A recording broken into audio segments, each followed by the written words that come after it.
নমস্কার বন্ধুরা, বাসাই রান্না বান্নাতে সকলকে স্বাগত। আজ তোমাদের সাথে শেয়ার করব আতপ চাল দিয়ে দারুণ স্বাদের গুড় পিঠে রেসিপি। এই রেসিপিটা আমি আমার মায়ের থেকে শিখেছি, আজ তোমাদের সাথে শেয়ার করব। আতপ চালের গুড় পিঠে বানানোর জন্য আমি আতপ চালটাকে 1 ঘন্টা মতো ভিজিয়ে রেখেছিলাম। তারপর মিক্সার জারের মধ্যে দেখো একদম মিহি করে পেস্ট করে নিয়েছি। আর আতপ চাল খুব সুন্দর পেস্ট করা যায়। পেস্ট করে একটা পাত্রের মধ্যে নিয়ে নিয়েছি।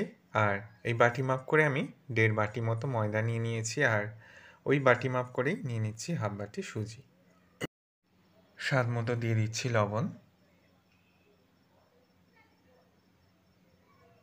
এরপর অল্প একটু মৌরি দিয়ে দিলাম।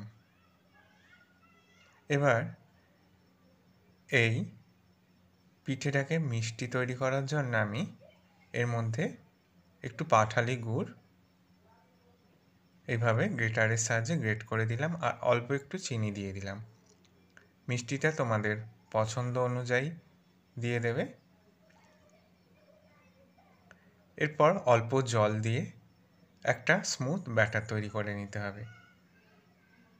একটু সময় নিয়ে আমি ব্যাটারটাকে ভালো করে ফেটিয়ে নিয়েছি।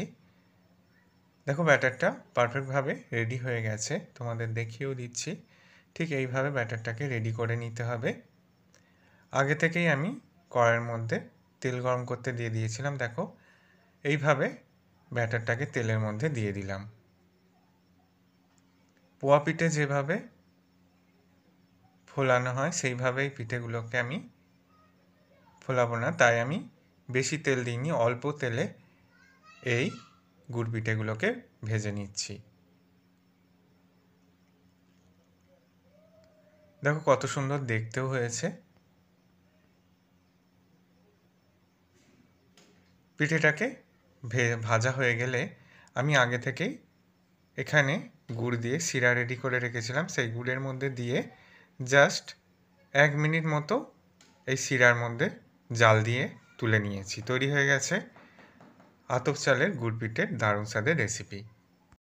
আশা করি রেসিপিটা তোমাদেরও ভালো লাগবে। ভালো লাগলে বন্ধুদের মধ্যে অনেক শেয়ার করে লাইক কমেন্ট করতে ভুলো না। সকলে সাবধানে সুস্থ থেকো।